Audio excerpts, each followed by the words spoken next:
Greater sciatic notch हे आपली पोस्टेरियरला राहते, त्यामुळे हा पोस्टेरियरला येणार आहे अँटेरियरला, आणि हा बरोबर लॅटरली आला आहे, म्हणजे ही पोझिशन म्हणजे हा लेफ्टचा असणार आहे आपला. ओके. हां, त्यानंतर ही बोनकडे 3 असतात बॉडी, इलियम, इशियम आणि प्युबिस.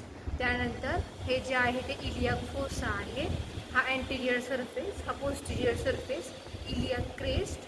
त्यानंतर हे iliac tuberosity, auricular surface, anterior superior iliac spine, anterior inferior iliac spine, posterior superior iliac spine, posterior inferior iliac spine.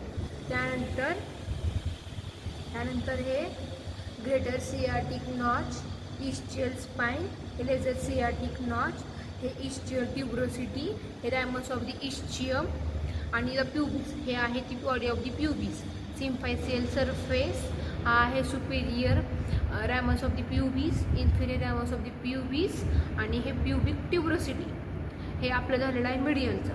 आता आपण लॅटरल व्ह्यू बघूया. तर हा जेव्हा लॅटरल व्ह्यू बघतो तेव्हा आपला पोस्टेरियर भाग हा पुढे येतो.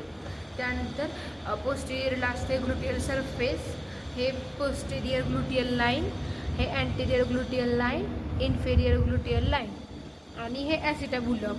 हे ॲसिटॅब्युलम आहे हेड ऑफ द फिमरचा आर्टिक्युलर सरफेस, हे ऑब्च्युरेटर फोरामेन झालं. ओके.